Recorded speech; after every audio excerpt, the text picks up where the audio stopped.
یا ایھا الذین آمنوا لیستأذنکم الذین ملکت ایمانکم والذین لم یبلغوا الحلم منکم ثلاث مرات من قبل صلاة الفجر وحین تضعون ثیابکم من الظہیرۃ ومن بعد صلاة العشاء ثلاث عورات لکم لیس علیکم ولا علیہم جناح بعدہن طوافون علیکم بعضکم علی بعض کذالک یبین اللہ لکم الآیات واللہ علیم حکیم۔ فرمایا اے ایمان والو، اجازت لے کر آئیں تم سے جو تمہارے ہاتھ کے مالک ہیں، ہاتھ کے مال ہیں یعنی جن کے تمہارے ہاتھ مالک ہیں، اس سے مراد بظاہر غلام ہیں، اور وہ کہ جو کہ نہیں پہنچے تم میں عقل کی حد کو 3 مرتبہ، یعنی بچے آتے جاتے ہیں اور جو ہے غلام ہیں چونکہ وہ بھی آتے جاتے ہیں، باہر کے لوگ تو نہیں آئیں گے، ایسے تو کوئی بھی نہیں آئے گا، ظاہر دروازہ کھٹکائے گا، اجازت لے گا، لیکن جو مستقل آتے رہتے ہیں اور جو ہے عموم بلوا ہے جن کا، یا تو طوافات میں سے طوافین اور طوافات یعنی بار بار آنے جانے والے غلام ہیں، چیز لینے گئے پھر واپس آئے، پھر چیز لینے گئے پھر واپس آئے، بار بار تو اجازت نہیں لے سکتے، لیکن 3 مرتبہ اجازت لیں، ٹھیک ہے۔ من قبل کون کون سے اوقات میں؟ ایک ہے من قبل صلاۃ الفجر، فرمایا فجر کی نماز سے پہلے، اس وقت جو ہے نہیں معلوم گھر والے کس حال میں ہیں، بچے سو رہے ہیں، عورتیں سو رہی ہیں، مرد سو رہے ہیں، باندھی آ رہی ہے، اس وقت کیا حالت ہوتی ہے کچھ پتہ نہیں ہوتا نیند میں، اس لیے جب آئیں تو 3 مرتبہ اجازت لے کر آئیں۔ وحین تضعون ثیابکم من الظہیرۃ، اور جس وقت اتار رکھتے ہو اپنے کپڑے دوپہر میں، یعنی دوپہر کے وقت بعض دفعہ جو ہے آدمی سوتا ہے تو کپڑے اتارنے سے مراد بالکل ننگا ہونا نہیں ہے، انسان ہے، اور جو ہے ضرورت سے زیادہ کپڑے اتار کے رکھتے وقت، تو فرمایا ظہر کے وقت دوپہر میں، اور دوسرا جو کیا ہے ومن بعد صلاۃ العشاء، اور عشاء کی نماز کے بعد، اور عشاء کی نماز کے بعد۔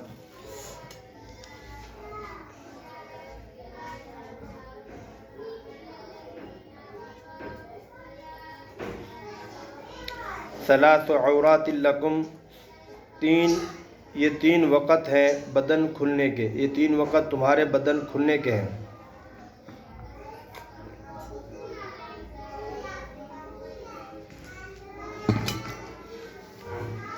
یہ 3 وقت تمہارے بدن کھلنے کے ہیں، اور فرمایا لیس علیکم ولا علیہم جناح بعدہن، ان 3 اوقات کے علاوہ تم پر اور دوسرے جو آنے والے ہیں ان پر کوئی حرج نہیں، یعنی چھوٹے بچے وغیرہ آتے جاتے ہیں اور جو ہے غلام ہیں مسلسل آتے رہتے ہیں تو پھر اس کے علاوہ کوئی حرج نہیں ہے۔ طوافون علیکم بعضکم علی بعض، یہ پھراہی کرتے ہیں ایک دوسرے کے پاس، یعنی تم آپس میں آنا جانا ہے تمہارا ایک دوسرے کے پاس، اس لیے۔ کذالک یبین اللہ لکم الآیات، فرمایا یوں کھولتا ہے اللہ تعالیٰ تمہارے آگے باتیں، یعنی اللہ کے قربان جائیں کہ اللہ پاک جو ہے اپنے بندوں کے لیے ہر چیز کھول کر بیان فرماتے ہیں تاکہ ساری باتیں سامنے آئیں کہ اللہ کے احکام پورا کرنے میں کوئی زیادہ تکلیف یا فرق نہ ہو۔ واللہ علیم حکیم، اللہ تعالیٰ سب کچھ جاننے والا اور حکمت والا ہے۔ وَإِذَا بَلَغَ الْأَطْفَالُ مِنْكُمُ الْحُلُمَ فَلْيَسْتَأْذِنُوا كَمَا اسْتَأْذَنَ الَّذِينَ مِنْ قَبْلِهِمْ كَذَلِكَ يُبَيِّنُ اللَّهُ لَكُمْ آيَاتِهِ وَاللَّهُ عَلِيمٌ حَكِيمٌ۔ اور فرمایا کہ جب پہنچیں بچے، لڑکے پہنچیں تمہارے بچے عقل کی حد کو، بلوغت کو، تو چاہیے کہ وہ بھی ایسے ہی اجازت لیں جیسے کہ وہ لوگ اجازت لیتے ہیں جو ان سے پہلے اگلے۔ كَذَلِكَ يُبَيِّنُ اللَّهُ، اسی طرح کھول کر سناتا ہے اللہ تعالیٰ، کھول کر بیان کرتا ہے تمہیں اپنی آیتیں یا اپنی باتیں، اللہ تعالیٰ جاننے والا حکمت والا ہے۔ جی تو فرمایا کہ اللہ تعالیٰ جاننے والا اور حکمت والا ہے۔ وَالْقَوَاعِدُ مِنَ النِّسَاءِ اللَّاتِي لَا يَرْجُونَ نِكَاحًا فَلَيْسَ عَلَيْهِنَّ جُنَاحٌ أَن يَضَعْنَ ثِيَابَهُنَّ غَيْرَ مُتَبَرِّجَاتٍ بِزِينَةٍ وَأَن يَسْتَعْفِفْنَ خَيْرٌ لَهُنَّ وَاللَّهُ سَمِيعٌ عَلِيمٌ۔ اور فرمایا کہ وہ جو عورتیں بیٹھی ہیں، وہ عورتیں بیٹھی رہیں گھروں میں تمہارے وہ عورتیں کہ جو نکاح کی امید نہیں رکھتی، توقع نہیں رکھتی، یعنی بوڑھی ہو گئی ہیں، جو عورتیں بوڑھی ہو گئی ہیں وہ عورتیں، تو فلیس علیہن جناح، ان پر کوئی گناہ نہیں ہے اس بات سے کہ یضعن ثیابہن، کہ رکھیں اپنے کپڑے، اتارے رکھیں سے مراد کپڑے اللہ نہ کرے ننگا ہونا نہیں ہے، مراد جیسے چادر ہے، چادر اگر گھر میں اپنے بچے ہیں، بیٹے پوتے ہیں، اگر چادر اتری تو اسے کہتے ہیں کوئی حرج نہیں ہے، یا چہرے پہ چادر نہیں ہے تو کوئی حرج نہیں ہے، یہ نہیں دکھانی۔ ہاں، اور غیر متبرجات بزینہ،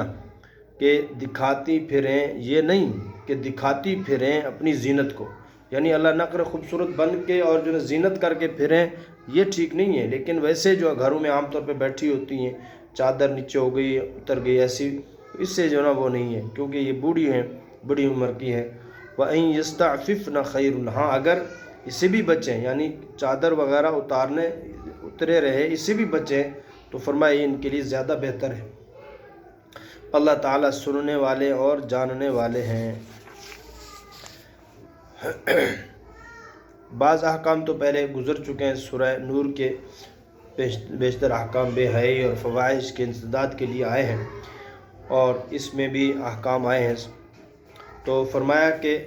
اب وہ اوقات کے جس میں محارم رشتہ دار جو ہیں، اقارب ہیں، قریب والے رشتہ دار ہیں، غیر محرم نہیں، محرم رشتہ دار جو ہیں، ان کے لیے بھی ضروری ہے کہ اجازت لے کر، ایسے نہیں دھڑام سے آ جانا۔ ہاں، ان کے لیے کیا آداب معاشرت اور ملاقات باہمی کے آداب اس سے پہلے اسی صورت کی آیت 27، 28، 29 میں احکام استئذان کے عنوان سے بیان ہوئے کہ کسی سے ملاقات کو جاؤ تو بغیر اجازت لیے اس کے گھر میں داخل نہ ہو، لا تدخلوا بیوتا غیر بیوتکم، ٹھیک ہے، کسی کے گھر میں بغیر اجازت کے داخل نہ ہو، گھر زنانہ ہو یا مردانہ، گھر میں کوئی بھی ہو، آنے والا مرد ہو یا عورت، سب کے لیے کسی کے گھر میں جانے سے پہلے اجازت کو واجب قرار دیا گیا، مگر یہ احکام استئذان اجانب کے لیے تھے جو باہر سے ملاقات کے لیے آئے ہیں۔ آیت مذکورہ میں یہ جو آیتیں وہ تھے اجنبی اور لوگ جو ہیں، ایک دوسرے کے استئذان کے احکام کے بیان ہے جن کا تعلق ان اقارب اور محارم سے ہے جو عموماً ایک گھر میں رہتے اور ہر وقت آتے جاتے رہتے ہیں، ان سے عورتوں کا پردہ بھی نہیں۔ ایسے لوگوں کے لیے بھی اگرچہ گھر میں داخل ہونے کے وقت اس کا حکم ہے کہ اطلاع کر کے یا کم از کم قدموں کی آہٹ کو ذرا تیز کر کے یا کھنکار کر گھر میں داخل ہوں، اور یہ استئذان ایسے اقارب کے لیے واجب نہیں، مستحب ہے، جس کو ترک کرنا مکروہ تنزیہی ہے۔ فمن اراد الدخول فی بیت نفسه وفیہ محرمات یکرہ لہ الدخول فیہ من غیر استئذان تنزیہا استئذان تنزیہا لاحتمال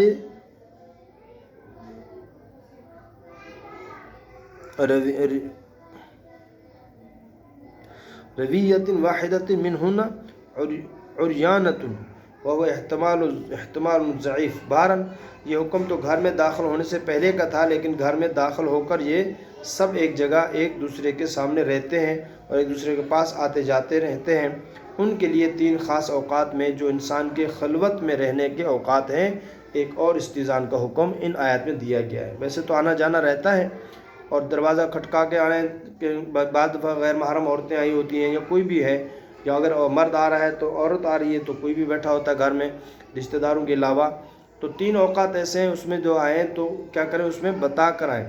ایک تو فرمایا اوقات نماز سے پہلے کے،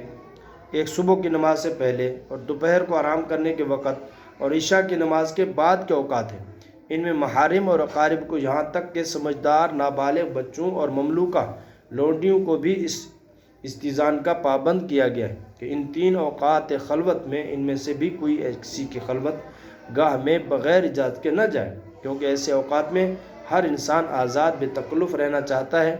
زائد کپڑے بھی اتار دیتا ہے اور کبھی اپنی بیوی کے ساتھ ہوتا ہے، بے تکلف اختلاط میں مشغول ہوتا ہے۔ ان اوقات میں کوئی ہوشیار یا بچہ گھر کی کوئی عورت یا اپنی اولاد میں سے کوئی بغیر اجازت کے اندر آ جائے تو بسا اوقات وہ ایسی حالت میں پائے گا کہ ظاہر ہونے سے انسان شرماتا ہے، اس کو سخت تکلیف پہنچے گی، اور کم از کم اس کی بے تکلفی اور آرام میں خلل پڑنا تو ظاہر ہی ہے۔ اس لیے آیات مذکورہ میں ان کے لیے خصوصی استئذان کے احکام آئے ہیں۔